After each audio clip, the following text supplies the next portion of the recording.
संगत, सबसे पहले तो मैं आप सभी का तहे दिल से धन्यवाद करता हूं कि आप इस सत्संग के अंदर अपना कीमती समय निकाल करके यहाँ पर पधारे।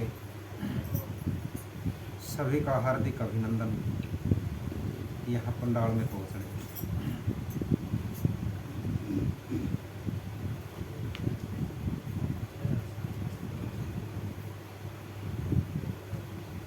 आज 12 अक्टूबर का दिन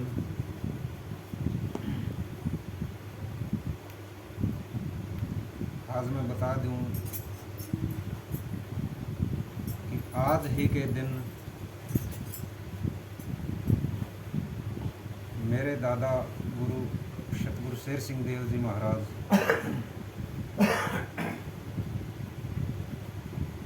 अपने सामान्य स्वरूप से, अपने विशेष स्वरूप से, अपने सामान्य स्वरूप के अंदर लीन हुए।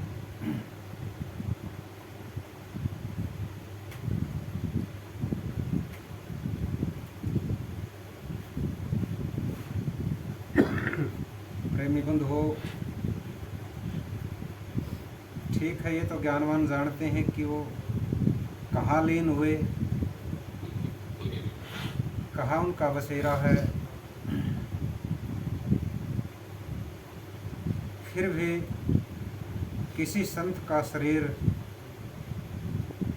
इस जगत से जब अंतिम यात्रा अपनी पूरी करके जाता है तो इस जगत को बहुत हानि होती है, बहुत हानि होती है।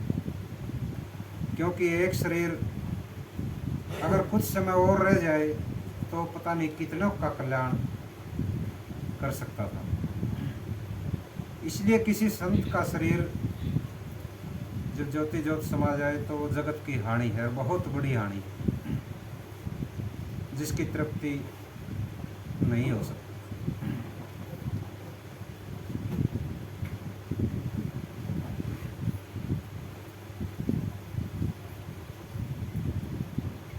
आज वो महापुरुष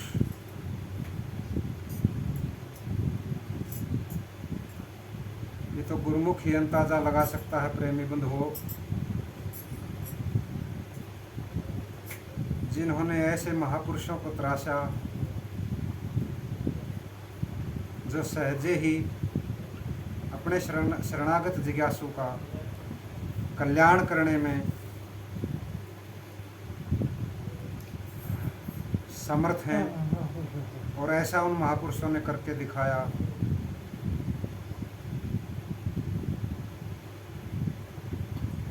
मैंने अपने सतगुरु की संगत करके ये अंदाजा तो लगा लिया कि ठीक है, मैं उन महापुरुषों के शरीर को तो नहीं देख पाया, उनकी संगत नहीं कर पाया, फिर भी उनकी नीतियों को देख करके इतना अंदाजा जरूर लग जाता है कि वो महापुरुष कैसे रहे होंगे। ये वो नीतियाँ हमारे को दर्शा देती हैं कि वो महापुरुष कैसे होंगे।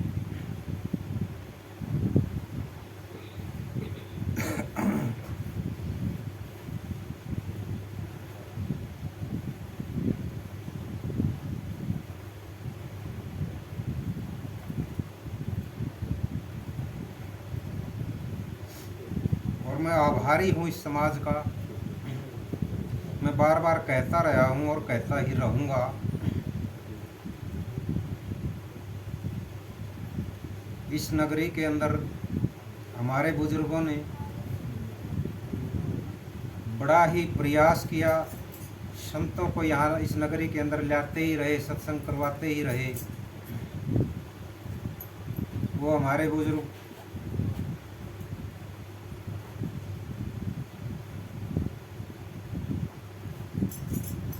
पूरे जीवन काल में उन्होंने हर सालाना भंडारे भी रखे, संतों को भी बुलाया। उनका अपना क्या स्वार्थ था? कोई स्वार्थ नहीं था। यही कि समाज का भला हो, अच्छे समाज का निर्माण हो, यही उनकी एक चाहत थी, और उनका अपना कोई निहित स्वार्थ नहीं था। ठीक है, हम भी उनकी संगत नहीं कर पाए, क्या पता उनकी भावना को किसी ने समझा या नहीं समझा।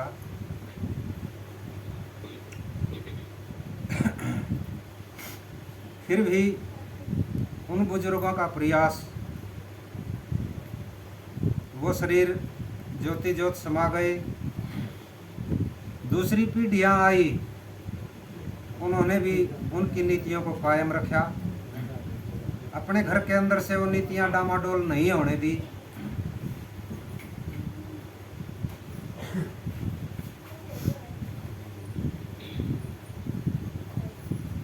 और ये परिचय आज उसी परिवार ने दिया। उसी परिवार का सदस्य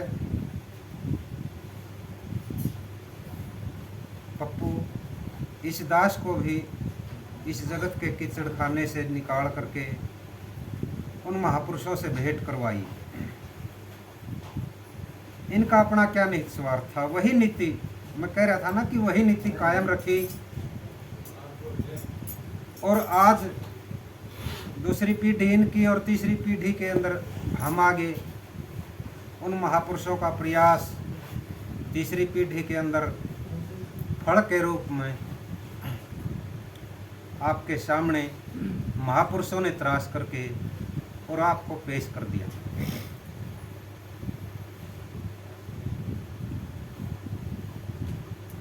अब ये कार्य तो आपका है कि आपने उसको कैसे रखना है या कैसे नहीं रखना है, क्योंकि शरीर तो वही है, शरीर तो वही है। पूजा किसी शरीर की नहीं होती, पूजा ज्ञान की होती है। कोई ये ना सोचे कि वही हम पूजा इस शरीर की करें, नहीं। महापुरुषों ने इस शरीर के अंदर क्या भरा उसको जानने का प्रयास मैं चाहूँगा कि समाज का हर व्यक्ति करे।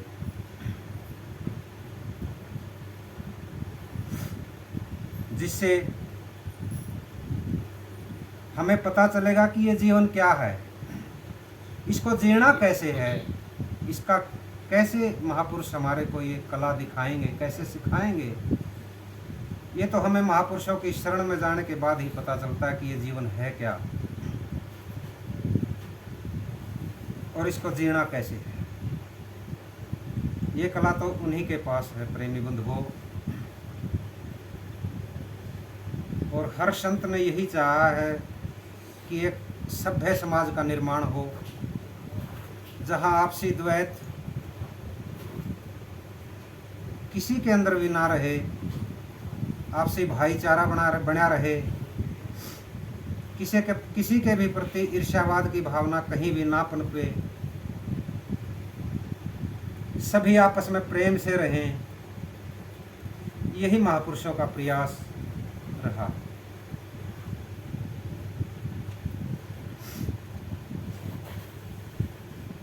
मेरे दादा गुरु सतगुरु शेर सिंह देव महाराज जी, महाराज श्री वेदांत केसरी सतगुरु ब्रह्मदास जियों की शरण में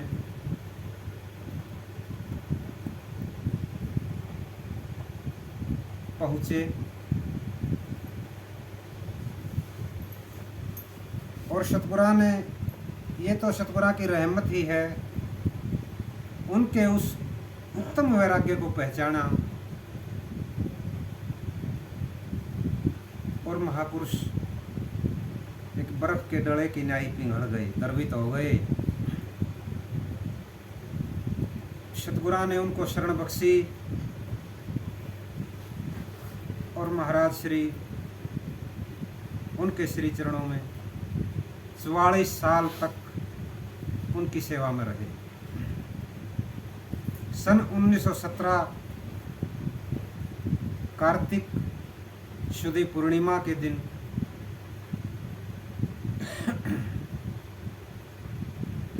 मंगलराम के घर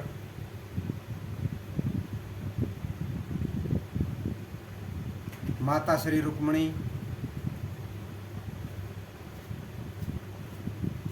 और हरियाणा प्रांत के जिला रोहतक के अंदर उन महापुरुषों ने अवतार धारण किया।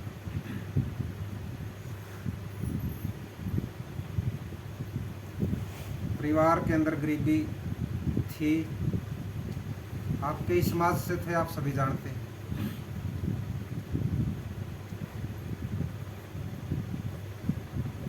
माताजियों ने उनके अंदर प्रेम की भावना,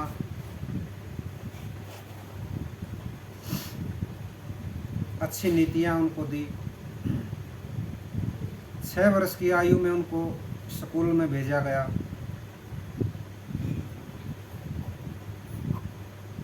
और शायद 4 क्लास तक ही महापुरुष स्कूल के अंदर गए।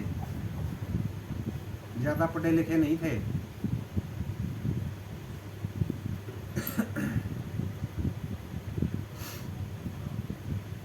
उनके अंदर बचपन से ही यही इच्छा थी कि मैं हूँ कौन, आया कहाँ से हूँ, और जब ये शरीर पात होगा तो मेरा ठिकाना क्या होगा।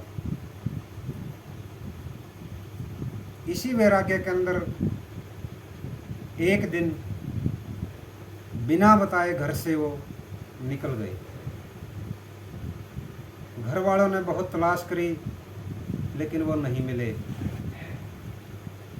फिर उनकी मुलाकात वेदांत केसरी श्री सतगुरु साहिब ब्रह्मदास जियों से मुलाकात हुई और 24 साल की आयु के अंदर महापुरुषों ने उस सत्य स्वरूप को जान करके और उसी के अंदर अपने आप को लय कर दिया।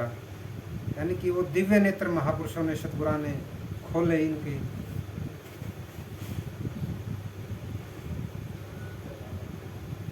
और उस प्रकाश स्वरूप के अंदर महापुरुषों ने स्थिति पाई।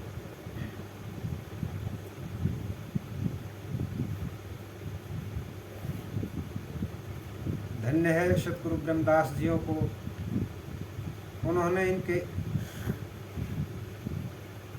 उस वैराग्य को पहचाना। सतगुरु तो ऐसे होते हैं कि भाई परमार्थ के कारणे संतन धरत शरीर, परमार्थ के कारणे संतन धरत शरीर।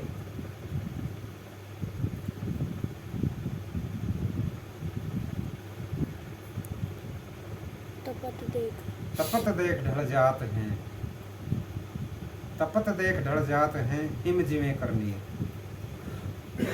यानी कि जैसे वो बर्फ सूर्य की तपत के अंदर अपने आप पिघलना शुरू हो जाती है, तैसे ही महापुरुष शरण में आए हुए जिज्ञासु को अपने ज्ञान के द्वारा परख करके, उनके वैराग्य को पहचान करके और उनको शरण बख्शते हैं।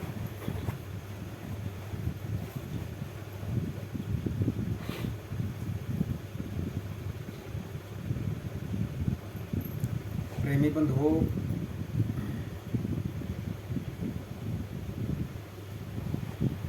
सत्संग वो उत्तम तीर्थ है जिसके अंदर नहाने से अंतर के मैल धुल जाते हैं।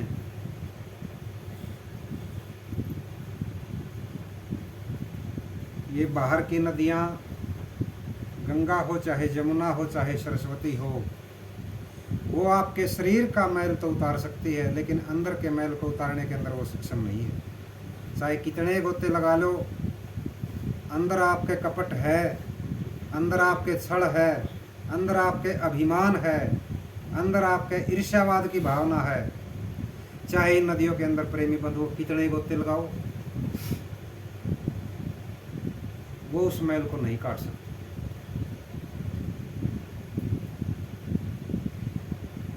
अंदर वाला मैल खतरनाक है, बहुत ज्यादा हानिकारक है।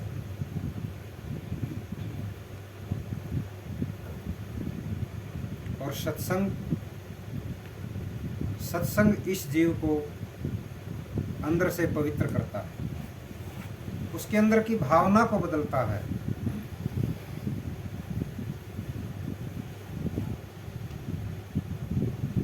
और जब तक अंदर के विचार हमारे शुद्ध नहीं होंगे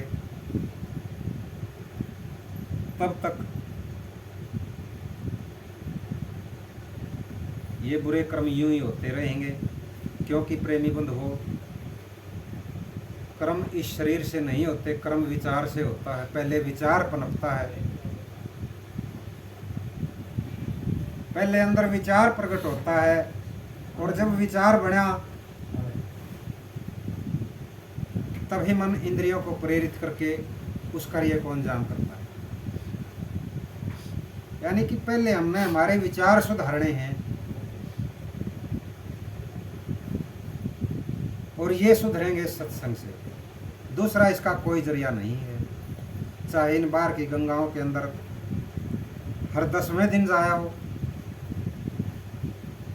चाहे कोई शुभ घड़ी हो उसके अंदर स्नान करने से कहते हैं कि भाई पाप कट जावे, नहीं, ऐसा कुछ नहीं है। सत्संग एक ज्ञान की गंगा है, उस गंगा के अंदर डुबकी लगाओ तो ये अंदर के मैलों से हमारा छुटकारा हो सकता है।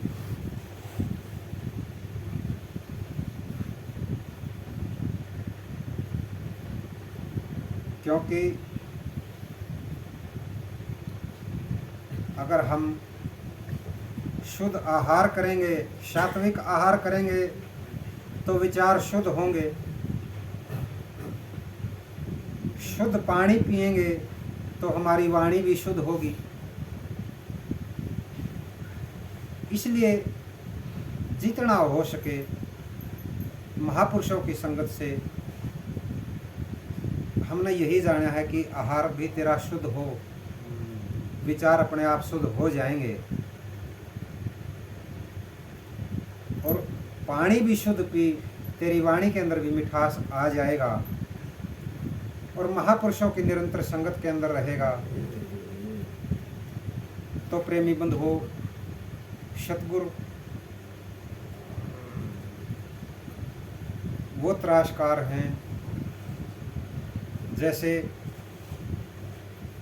गली के अंदर कोई पत्थर पड़ा हो ना, वो कभी किसी की ठोकरें उसको लगती हैं तो कभी उधर उड़ गया, और किसी की ठोकर उधर से लगी तो वो उधर उड़ गया। गलियों के अंदर वो पत्थर रुड़ता ही फिरता है। अगर कोई सिलावटकार के हाथों अगर वो पत्थर लग जाए तो वो सिलावटकार उस पत्थर के अंदर से ऐसी प्रतिमा का निर्माण करता है कि वो है पत्थर से निकली हुई वही मूर्त किसी मंदिर के अंदर अगर वो स्थापित हो जाए तो प्रेमी बंधु हो, उसी पत्थर के आगे लोग शीश निभाते हैं। इसी प्रकार, ठीक इसी प्रकार ये जीव इस जगत की गलियों के अंदर अज्ञानता की ठोकरों के अंदर यूं ही रुड़ता फिर रहा है। कहीं किसी से मिले, उसने इशारा दे दिया वो कर ले, वहाँ गए वहाँ कुछ नहीं हासिल होया, उधर से रुड़ा, फिर किसी ने इशारा दे दिया कि भाई वहाँ जा, तेरा कुछ आराम हो जाए, तेरा कल्याण हो जाए, तो वहाँ गया, वहाँ भी कुछ नहीं। जहाँ गया वहीं पेट के स्वार्थ काज मिलते हैं, परमार्थ का कार्य कहीं कहीं मिलता है। परमार्थ का तो ये तो वही है कि जहाँ भी वो गया ये जीव, उसको हर जगह ठोकरे ही ठोकरे मिली। और जब यही जीव किसी महापुरुष को अगर मिल जाए, या यही जीव किसी महापुरुष की शरण ले ले और उसके उत्तम भाग्य से वो महापुरुष भी पूर्ण हो, तो यही जीव इसको वो महापुरुष ऐसी उत्तमता प्रदान करते हैं कि एक दिन अपने ही गुण महापुरुष उसको दे करके वो कहीं और से नहीं लाते, क्योंकि वो गुरु एक परमात्मा ही का ही स्वरूप है। गुरु और परमात्मा के अंदर कोई भेद नहीं है। वही परमात्मा सर्वगुण रूप होकर के गुरु के रूप में हमारे सामने प्रत्यक्ष होते हैं, और वो प्रत्यक्ष गुरु हमारी हालचाल भी पूछ सके है, हमारे को खाने की भी पूछ सकता हो, पीने की भी पूछ सकता है, कोई दुख तकलीफ हो तो उसको भी पूछ सकता है, और वो उसका निवारण भी कर सकता है। और जब निर्गुण रूप के अंदर वो निराकार स्वरूप है तो हम ना वो कुछ बोल सकता, ना वो कुछ चाल सकता, ना वो किसी की आओ भगत कर सकता कि आओ भाई आजा बेटा, क्या हाल है तेरा, कैसा है, तेरे को क्या तकलीफ है, कुछ नहीं पूछ सकता। चाहे कहीं मत्थे फुड़ाओ, वो आपको अगर एक पानी के गिलास के लिए अगर आपकी जान निकल रही है ना, अगर आप उस कमरे के अंदर कोई मूर्ति रख रखी है या किसी की पूजा कर रहे हो, किसी का भी इष्ट हो सकता है, कोई भी हो सकता है, क्योंकि हम भी इसी दौर से निकले हैं, हमने भी ये पूजा पाठ बहुत करी। मैं ये नहीं कहता कि ये बुरा है, ये बुरा भी नहीं है, क्योंकि पूजा पाठ एक चित्तवृत्ति का सुधार है। इसके अंदर इस जीव की वृत्ति इतनी शुद्ध और निर्मल हो सकती है कि वो दूसरे को देख करके उसके अंदर ईर्ष्या की भावना नहीं पाएगी। और जो आदमी कहीं भी नहीं जाता, उसने ना किसी परमात्मा से मतलब है, ना उसने किसी की भक्ति से मतलब है, ऐसा इंसान घातक है। वो कुछ भी कर सकता है अपने स्वार्थ के निमित्त, उसने किसी से कोई लेना नहीं, किसी से कोई देना नहीं, ना उसके अंदर वो प्रेम की भावना उमड़ती। ठीक है, मैं उनको सही मानता हूँ कि जो इस मार्ग के अंदर, जो भक्ति मार्ग के अंदर हैं, उनके अंदर चित्तवृत्ति का सुधार ये भक्ति है, लेकिन आत्म स्थिति का नहीं। जो संतों ने जिस मंजिल के ऊपर जाकर के झंडे गाड़े, जिस परमात्मा प्राप्ति की दौड़ इस सारी जगत की हो रही है, कहीं पींग गाल करके उल्टा लटका जा रहा है, कहीं शरीर को अग्नि के अंदर तपाया जा रहा है, और कहीं इसी शरीर को ताड़ना दी जा रही है। सर्दी के मौसम में तालाब के अंदर खड़ा होकर जल धारा ले रहा है। आज 10 मटके इसके ऊपर डले, तड़के 20, 100, 101, पता नहीं कितनी ताड़ना दी जा रही है। लेकिन ये कर्मकांड उस परमात्मा का विषय ही नहीं है, ऐसे वो नहीं पाया जाएगा। इसको तो वही महापुरुष जान सकता है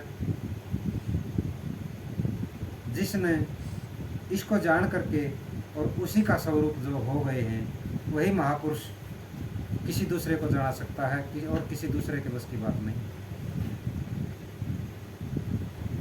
इसलिए ऐसे महापुरुषों का संग करो, जहाँ भी आपको नज़दीक मिले, जहाँ भी आपका मन बन जाए कि हाँ यहाँ मेरा कल्याण संभव है और हो सकता है, जहाँ भी आपका मन रट जाए, ऐसे महापुरुष की तलाश होनी चाहिए और उनका संग होना चाहिए। जितना ज़्यादा हो सके उतना संग करिए, क्योंकि इन शरीरों का कोई भरोसा नहीं है। कितने ही शरीर हमारे बीच से चले गए और कितने ही शरीर जाने के लिए तैयार हैं। अभी तैयारी पे हैं बिल्कुल। जमा ये कहा ना कि भाई पो पे अटकी, पो का मतलब पो पे है, अभी इसकी गोटी पो के ऊपर, पो पे अटकी साल। और फिर प्रमाण भी मिलता है महापुरुषों का कि भाई पानी कैसा बुलबुला और या मानस तेरी जात, देखत देखत छुप जाए ज्यों तारा प्रभात। जैसे सुबह सुबह का तारा चमकता तो है, नजर भी आता है, लेकिन है वो कितनी देर का, क्योंकि थोड़ी देर के अंदर वो सूर्य की किरणें उसको उसी स्वरूप के अंदर लय कर देंगी, दिखना बंद। ये प्रमाण भी महापुरुषों का मिलता है। इसलिए प्रेमी बंध हो, इस शरीर का कोई भरोसा नहीं, एक सांस हमारे अंदर आ रहा है तो दूसरे का भरोसा नहीं है कि दूसरा आएगा या नहीं आएगा। जब तक ये श्वास आ रहा है और जा रहा है, इसी का नाम जीवन है, यही जीवन चक्र है।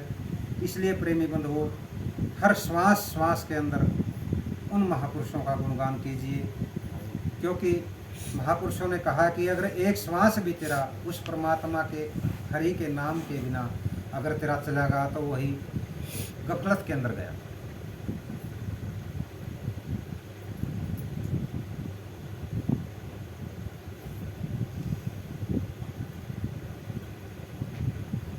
तो मेरी तो यही विनती आप सभी लोगों से है कि भाई चलिए महापुरुषों की तरफ उठाइए कदम और करिए एक अच्छे समाज का निर्माण, जहाँ पाखंड भी ना हो, सत्य ही सत्य जहाँ हो, ऐसे समाज का निर्माण हो। यही हर महापुरुषों ने चाहा है, और जब तक उनके शरीर रहे आखिरी दम तक वो अपनी इस स्थिति से कभी डामाडोल नहीं हुए, और इस परमार्थ के मार्ग के अंदर वो शरीर इसी प्रयास के अंदर अपने सामान्य स्वरूप के अंदर लीन हो गए। लेकिन उन्होंने ये प्रयास कभी छोड़ा नहीं, क्योंकि महापुरुषों ने जिम्मेदारी दे रखी है, और यही जिम्मेदारी महापुरुषों ने हमारे को भी दी है। जब तक इस शरीर के अंदर प्राणों का संयोग रहेगा, तब तक सतगुरु की उन नीतियों को, उनके द्वारा दी गई शिक्षा को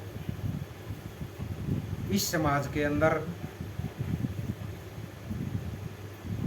जो भी प्रेम सहित शरण में आया उसको दी जाएगी। ये खेल केवल और केवल नीति का है। संत ना किसी के पदार्थ के भूखे, ना किसी की धन दौलत के भूखे होते हैं। वो तो केवल और केवल सच्ची श्रद्धा के ही भूखे होते हैं, और उस श्रद्धा के अंदर ही वो बंध सकते हैं। कोई महापुरुष अगर उनको किसी पदार्थ के अंदर या धन दौलत के अंदर बांधना चाहो तो ऐसा कदापि नहीं हो, ऐसा हो ही नहीं सकता। क्योंकि इसकी कदर तो वही जानता है जिसने अपने सतगुरु के श्री चरण कमलों के अंदर मत्था रगड़ रगड़ करके एक एक वचन को अपने हृदय के अंदर समोहित किया, और सतगुरु की उस कृपा का पात्र हुआ कि हाँ, जो कुछ है, जो सत्य है पुत्र, अब मेरे अंदर और तुम्हारे अंदर कोई भेद नहीं है। जो सत्य है वो महापुरुषों ने दर्शाया। ऐसे पात्र बनो, ऐसे जिज्ञासु बनो कि केवल और केवल हमारे आत्म स्वरूप के अंदर स्थिति कैसे हो। महापुरुष वो समय कब आए कि सतगुरु अपने मुखारविंद से हमारे को उस सत्य का दर्शन करवाएं, उसका बोध करवाएं।